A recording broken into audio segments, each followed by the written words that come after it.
Welcome back to the channel. Today, we're diving into the depths of Reddit to uncover some of the most chilling, jaw-dropping, and unbelievable true stories shared by real people. From eerie encounters with the unknown to moments that will make your heart race, these 5 tales are guaranteed to keep you on the edge of your seat. So, grab your favorite snack, dim the lights, and get ready for a ride into the bizarre and unsettling world of true Reddit stories. Trust me, you don't want to miss a single second of this. Let's get started. Like and sub so you don't miss an upload. Retired paramedic story time. I should write a book about my paramedic days. I posted this in a different /r and had quite the response. Thought I'd share it here.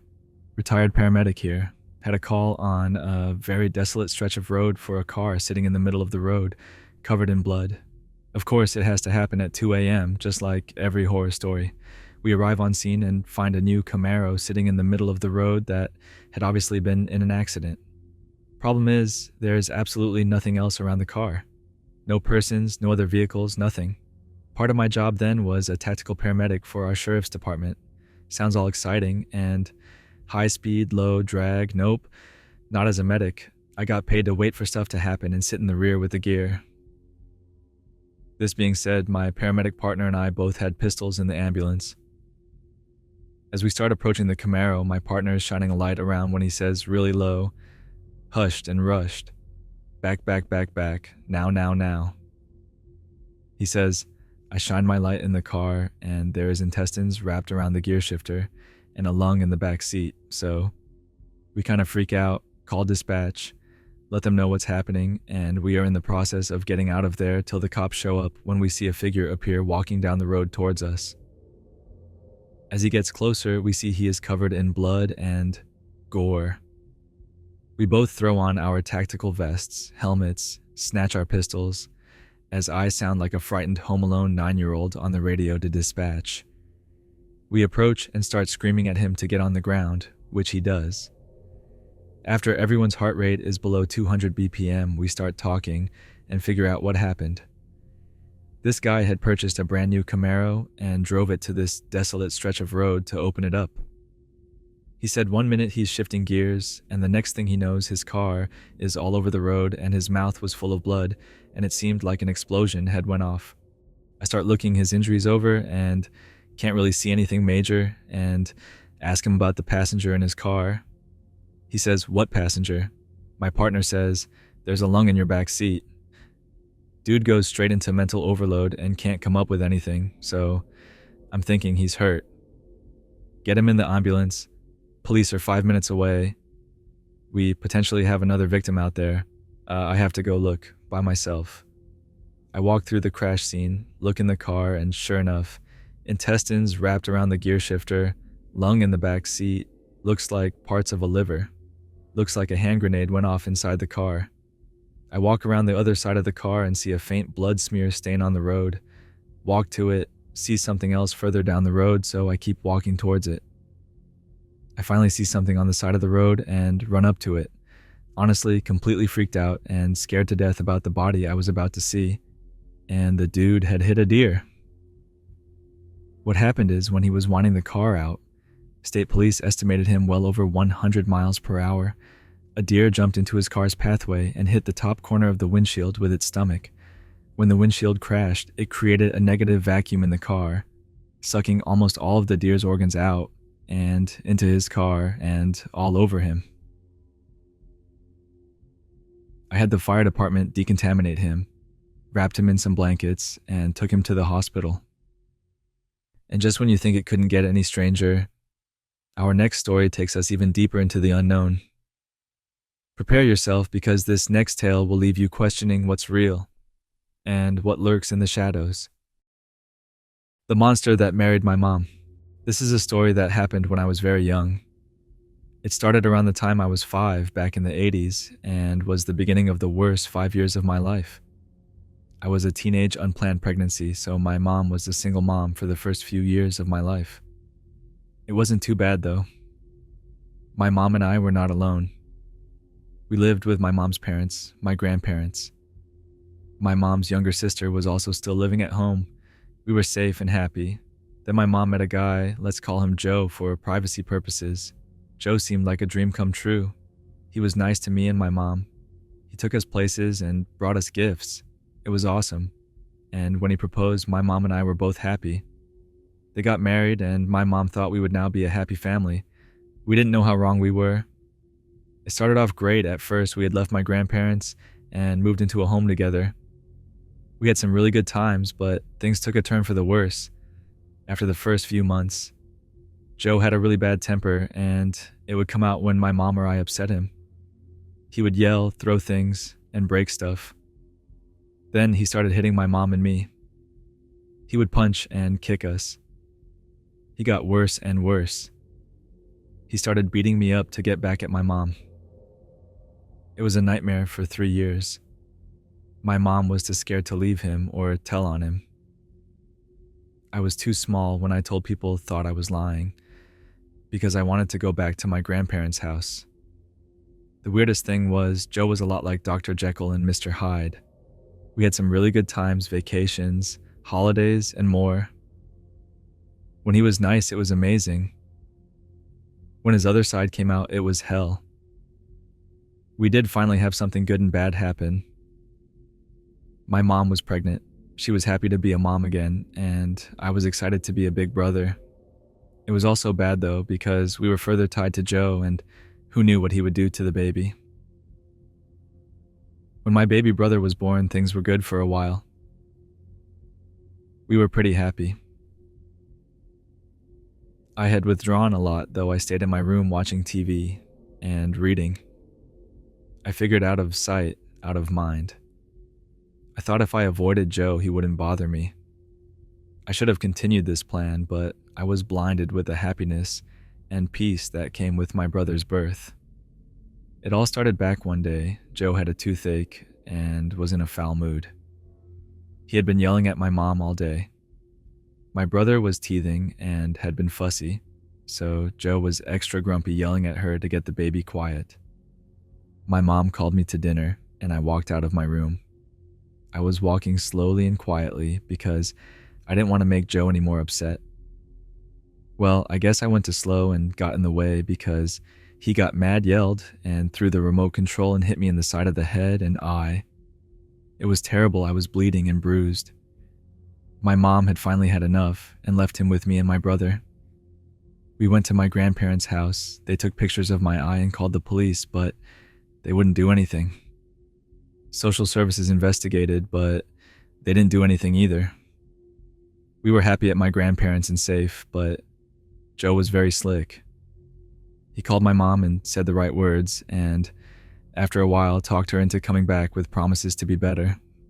He actually was for a while, but then he went back to his old ways. He even tried to beat my brother. I took a lot of beatings for him because I love him and wanted to protect him. It all came crashing down one December night when I was 9. My mom had forgotten to pay the phone bill and the phone got turned off. She was at work working a double second and third shifts, and Joe was due to go into the same plant for his third shift in a different department. He was enraged when he found out the phone was off. He drugged me out of bed and we drove up the store just up the road from our house. He called my mom at work on the payphone. He was yelling and cussing at her about the phone bill. Then he said something that sent chills down my spine. He told her if she didn't get home in an hour, he would kill me. I was terrified. We went back to the house and I went to my room. Joe kept ranting and raving. I was so scared he called me into the living room and attacked me. He was beating me with a belt all over. He grabbed me and threw me into a wall. He pulled the chin cabinet down on top of me. He grabbed a broom and continued to beat me. The beating kept up on and off for several hours. I was in pain and covered in bruises and blood. It was time for him to go to work. He got dressed to go and told me that if I went to school in the morning, he would beat me when I got home. I guess he knew with all my wounds the school would do something. I was scared, but I needed help. I couldn't change out of my pajamas because I hurt too much. I slowly limped my way to my bus stop barefoot and still in my Incredible Hulk pajamas. The bus driver pulled up, opened the door, took one look at me, and got me on the bus, and immediately drove to school. Then everything moved so fast. Before I knew it, I was talking to social services and the police. They ended up taking me to my grandparents, who got custody of me. I was happy to be with my grandparents, whom I love, and happy to be safe, but I missed my mom and my brother. Strangely enough, the police never did anything to my stepfather. It was a different time, I guess. It was a few more years before my mom got the courage and left him, but she finally did.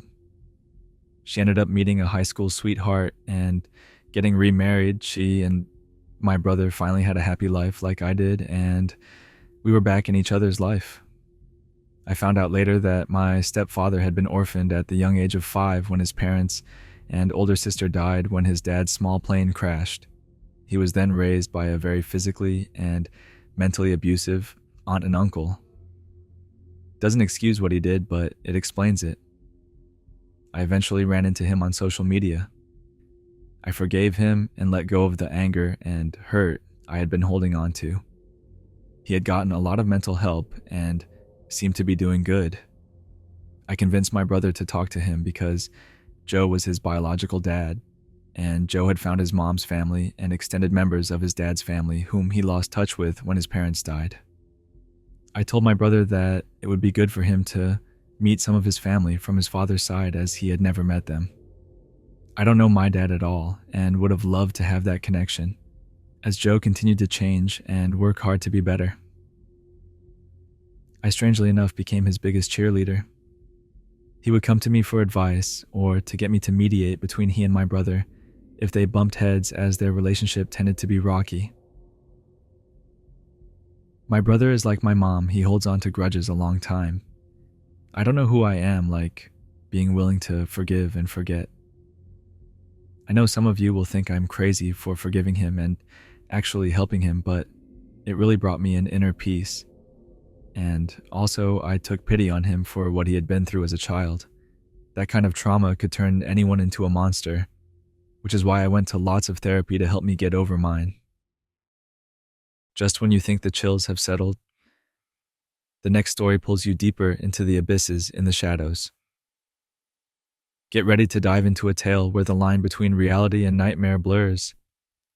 You might want to keep the lights on for this one. A rather odd childhood experience. Hey, so I saw the other stories and felt I might try and share mine. So I lived in Austin, TX for most of my childhood, and I had a friend, let's just call him John. So one day, my mom decided to leave me home alone, and me, being a teenager, invited John over to play Xbox with me. About 30 minutes into our meetup, we hear a crack that sounds like it came from upstairs. We thought it was one of my cats. I have 2. So we didn't pay much mind to it. 3 hours into out meetup, my power cuts off. My friend says he's got to leave and his mom wants him back, and after I beat 5 minutes, he left. I spend about half an hour watching TV and decide to hit the hay. I wake up at about 2:30 in the morning to what sounds like a muffled scream, and that makes me fucking freeze up.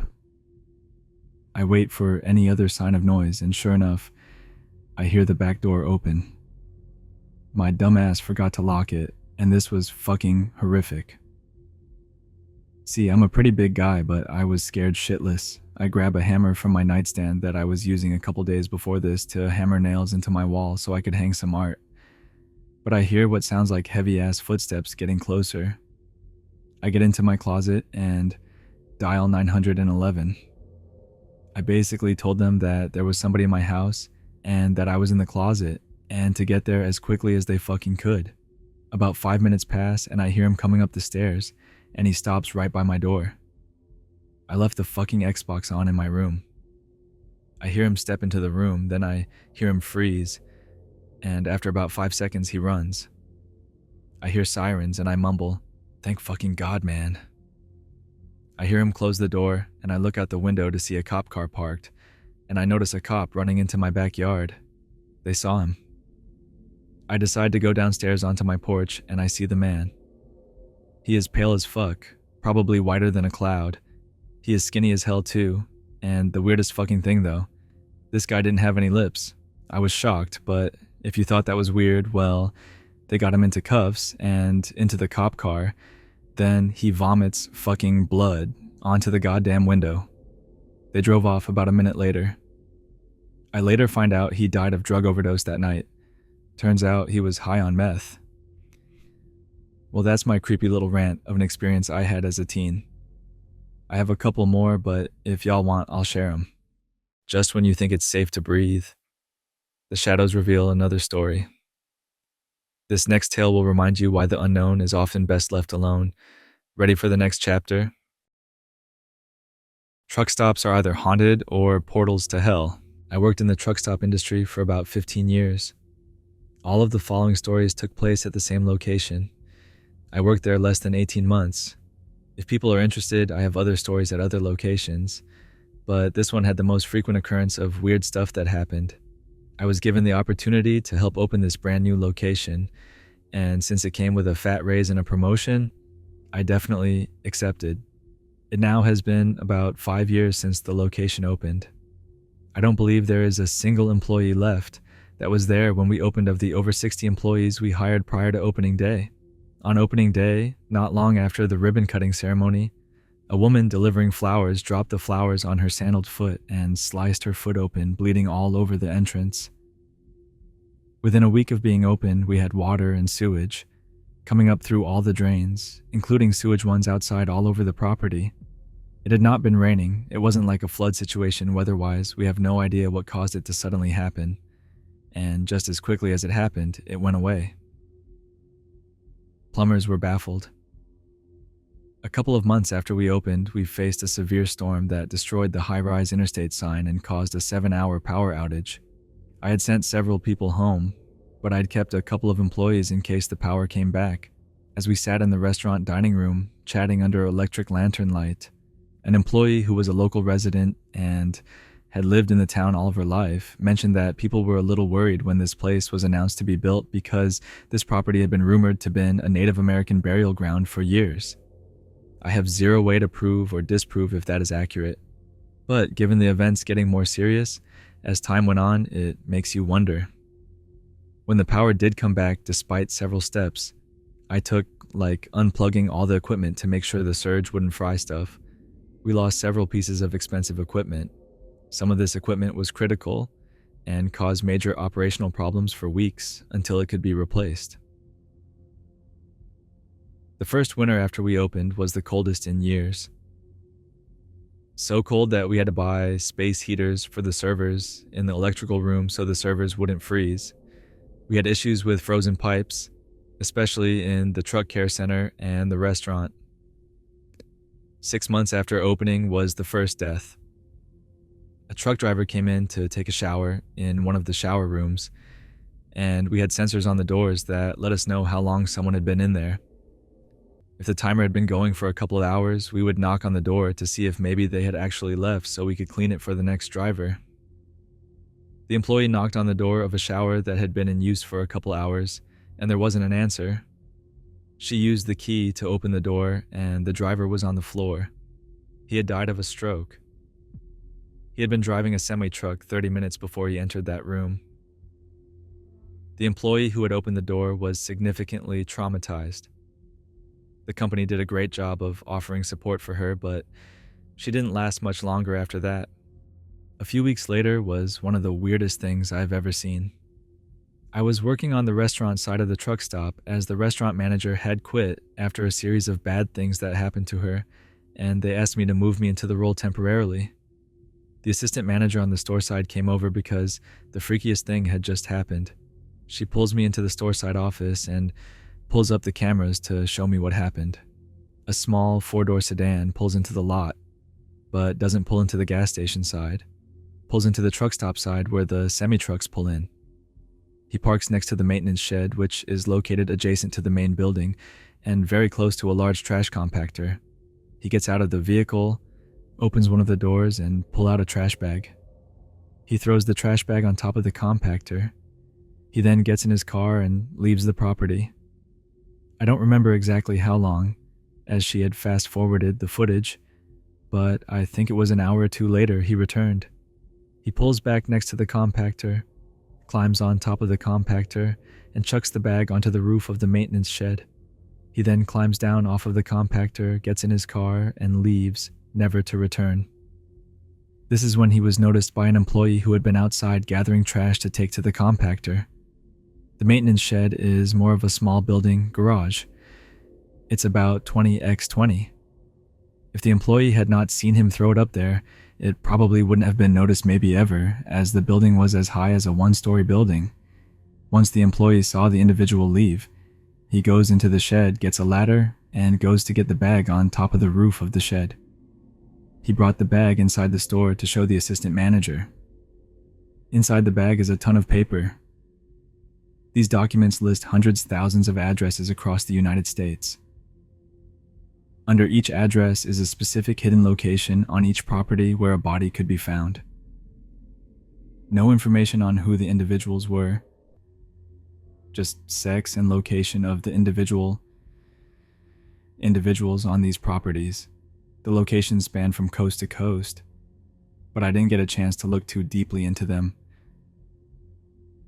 I was really freaked out, and I thought that touching them would maybe contaminate something, so we just put what we had pulled out back in the bag. The obvious answer here was to call the police, so that is what happened next. Now, the thing about truck stops is that they are more often than not in remote locations along interstates for obvious reasons. The town this truck stop is located in has 3 police officers total. It is a town with less than 1,000 people. So, when I say the chief of police showed up, it's because he was the highest ranking officer of 3 in the town. He hated us as truck stops bring crime, and suddenly he had a lot more work to do. He comes in, watches the footage, and looks in the bag. And the most frustrating thing here is that he was not concerned in the slightest. He asked what we wanted him to do about it. It was probably a prank, etc. He took the items with him, filled out a form for a request for the footage, and left. My hope here is that he at least forwarded this to the FBI.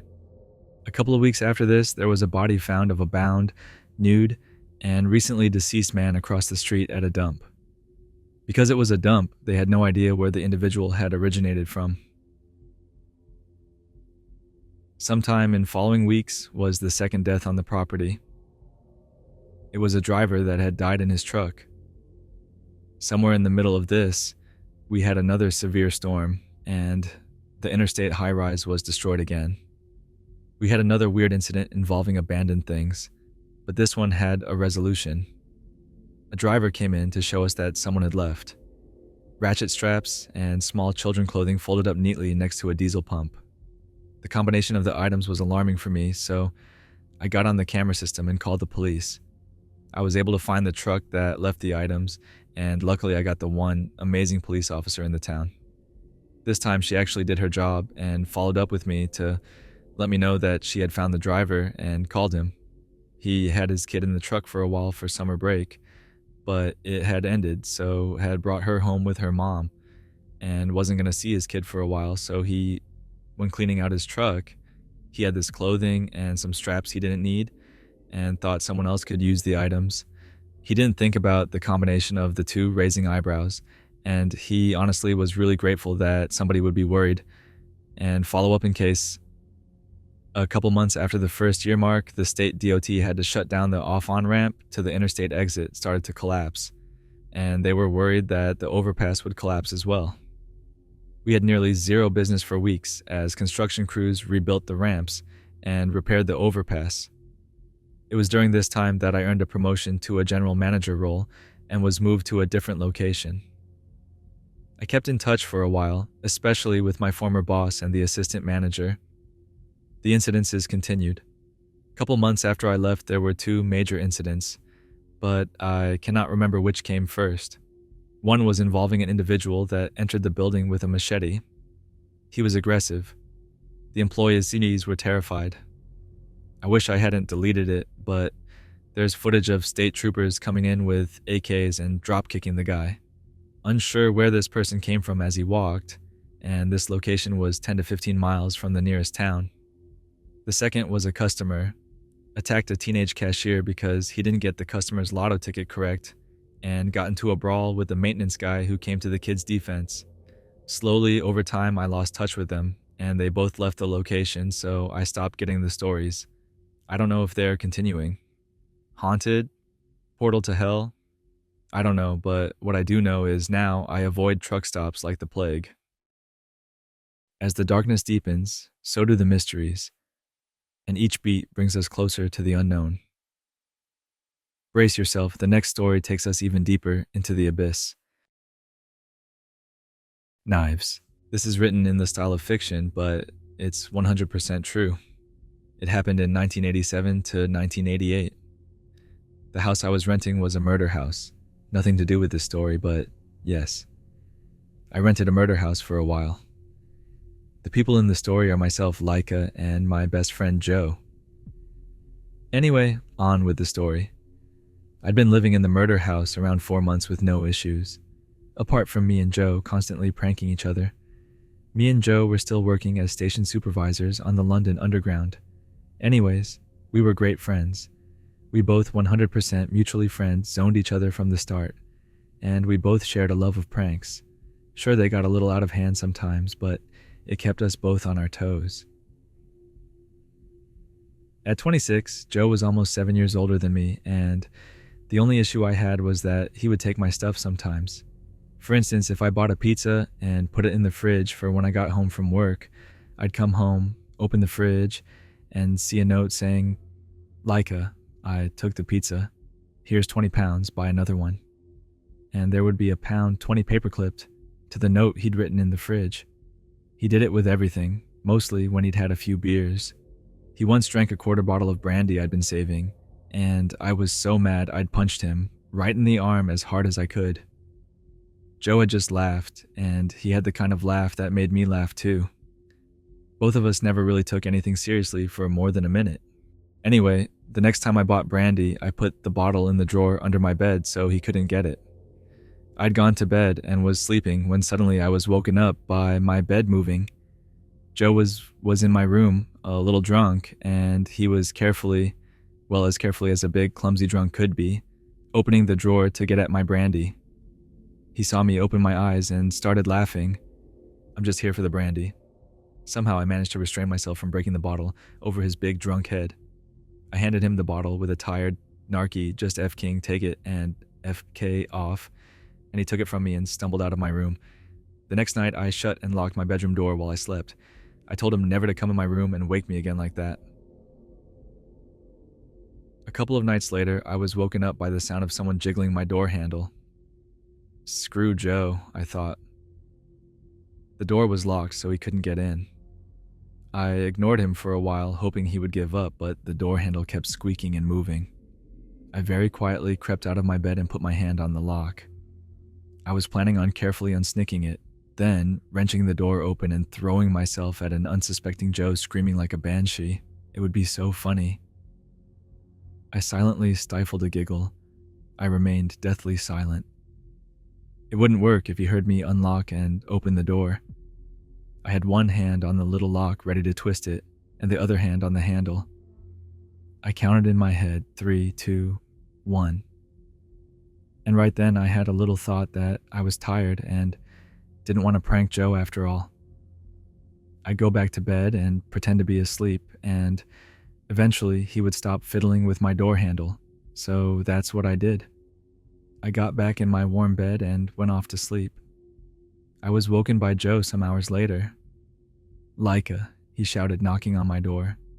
"Come out of your room really carefully and don't freak out. Don't touch anything. I've already called the police." He sounded different to how he usually sounded. I carefully unlocked my door and slowly opened it. I looked outside of my room and noticed that every knife we had in the house was on the floor outside my room, arranged in a semicircle facing my door. We both liked to cook and had 2 sets of deadly sharp chef's knives and a set of steak knives, and yeah, we had a lot of knives. And right now they were all on the landing carpet, pointing directly at my bedroom door. I asked Joe if he heard anything and if it was him trying to get in my room around 1 a.m. He looked at me wide-eyed and told me that he hadn't even been home all night. His shift had finished at 11 p.m. and the night foreman hadn't shown up for his shift, so Joe had volunteered to stay and do a double shift. He'd finished around 6 a.m. arrived home to find a downstairs window had been forced open and lots of things moved around. The police arrived and weren't even that bothered because no one was hurt and nothing had been taken and nothing, apart from the lock on the window, was damaged. But tons of things around the house were moved around, and the way they were moved was like in weird shapes and patterns. I shudder when I think of what would have happened if I would have wrenched the door open thinking it was Joe. And there you have it. 5 true stories from the depths of Reddit that will stay with you long after this video ends. Whether you believe in the supernatural or think these are just eerie coincidences, one thing's for sure. The internet is full of experiences that make us question reality. Thanks for watching. I will see you in the next.